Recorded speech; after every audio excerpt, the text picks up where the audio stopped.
Hello again, book lovers. It's another pinker, so it's another defence of Western liberal Enlightenment values, including, of course, Rationality, which is the title. 3 subtitles to divide the book into: what it is, why it seems scarce, why it matters. So I'll take you through more or less the contents, recommending it as a good read, but then I've got a couple of major quibbles which we'll get to. First of all, I approach this from the same broad church as Mr. Pinker, as he begins by saying there's little point trying to argue against rationality if you're using rational arguments. The current drive to pin the blame on Western men for the institutions of logic, algebra, mathematics, etc. is historically very inaccurate, and even if it weren't, stupid. So here are the sections of Mr. Pinker's book, which I'll say at the beginning I think would serve pretty well as the framework for a course to teach critical thinking in a school, for example. So here we go. How rational are we? That's where we start, and there's a few old logic tricks and probability problems to set our minds thinking. These are, in fact, well-known and well-studied examples from the prisoner's dilemma, for example, and the Monty Hall problem, where, right at the beginning, having already stressed that the Sand Bushmen are intelligent, we shouldn't rely on IQ tests to determine what intelligence is, we're presented with this problem. TV star Marilyn Vos Savant, who has the highest recorded IQ test, hypothesized something about the Monty Hall problem. She was brought down in flames by several highfalutin professors who Mr. Pinker is ready to name here. There's enough mathematical illiteracy in this country, we don't need the world's highest IQ propagating more. Shame! Exclamation mark, says Scott Smith, PhD, University of Florida. Maybe women look at math problems differently than men, says Don Edwards. But it turns out that Marilyn was right. So the lesson here is not to be so cocksure in our rational explanations. The whole first part is dedicated to showing that we can easily be fooled while thinking we're behaving rationally. We have an explanation of formal logic, which of course is the bedrock of rationality in some areas, and here we examine some of the typical fallacies. A nice part of the book, this, as the examples are given so that we can see exactly where we might make the same mistakes. And again, there's a comparison of Western ways of thinking with, let's say, tribal ways of thinking, in which the exclusive and inclusive ors can be quite problematic. The text is illustrated with quite a few cartoons, and as usual, Pinker likes to chuck the odd joke in. Dilbert is the favoured cartoon to be featured. Here he is, being introduced to a random number generator. The random number generator then spews out the numbers 999999. Are you sure that's random? Asks Dilbert. Well, that's the problem with randomness. You can never be sure. All this, of course, is to make a point, whether it's the Texas sharpshooter or manipulation of statistics. Speaking of which, we turn to analysis of disjunctive probabilities, such as, if the Browns have 2 children, the probability that at least one is a girl is 0.5 plus 0.5 minus 2.5, or 0.75.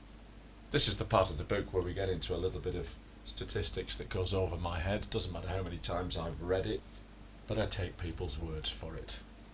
There's statistical probability, conditional probability, the gambler's fallacy, all kinds of things. And about halfway through we reach base rate neglect and the representativeness heuristic. Well, there's a lot of play made by the idea that things which are psychologically close at hand will influence us more than things that we consider to be remote possibilities.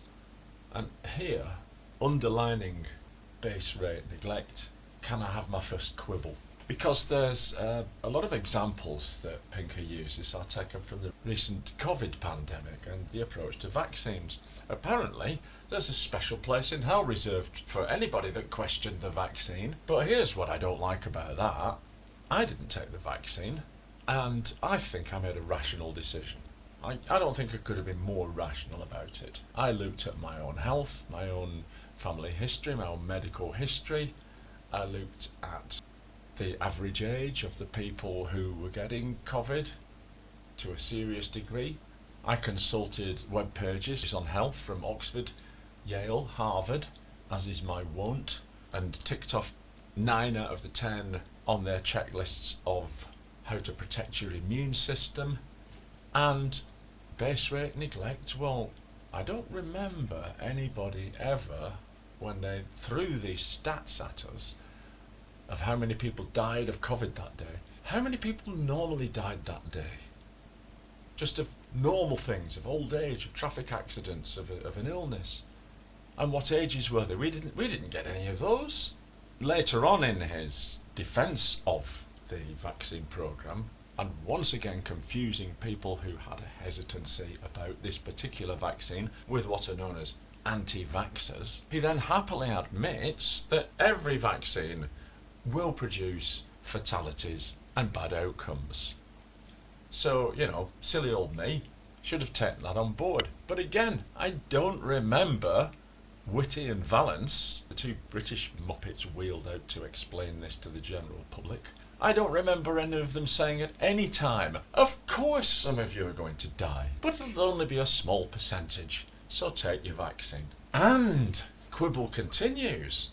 I say, a very interesting book about signals and noise and inferences, and one of the most famous inferences being the Bayesian inference. Now, this is an interesting field to get into. So, read the book if you don't know about it, or just gen up about it. But how about these Bayesian priors for the vaccine issue? A, I remember thalidomide, and it wouldn't be the only time the government got it wrong on drugs. B, the government's lied to us before, and it lied to us again. C, I've got where I am today by trying to avoid medical interventions, even when recommended. So anyway, that's me trying to say, look, I was rational, Mr. Pinker, I was rational, and I reached a different conclusion to you. But how do we decide things? Are we rational in our decisions? The next part is about risk and reward. It's those marshmallow kids again, isn't it? Are you prepared to wait a little bit to get a little more reward in the future? Is it in fact rational to do so?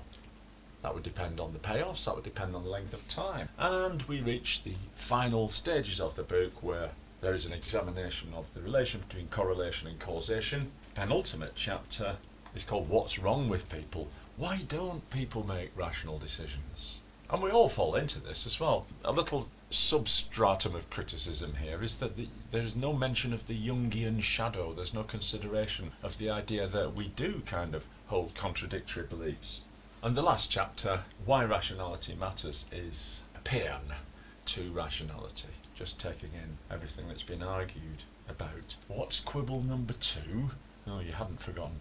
Yeah, he's got Trump derangement syndrome. So many times Trump is hauled up as the example of the irrational man, the post-truther, etc., etc. The problem I have with this is that A, people won't know who he is unless you're historians, say 20 years from now. They'll just see the name appear a lot in books written by liberals. And on another point, apparently Trump told 40,000 lies. Well, I'd like to know how they were calibrated, because offhand, let me think, Biden claimed to have lowered inflation when it wasn't true. Biden went on TV saying that one shot of the vaccine will make sure you don't get the disease and will make sure you don't transmit the disease. So that's 3 lies, just 37,997 to go. But there endeth my quibbles. As I say, the framework of the book is very good. It takes you through what rationality is, how we fail to apply it in a lot of cases, some good practical examples of where we could apply it, some psychology, and as I say, at the end, a kind of plea which I will join in with to say to those people who think we can get by without maths, logic, science, technology, stats, medicine even. I think you're wrong.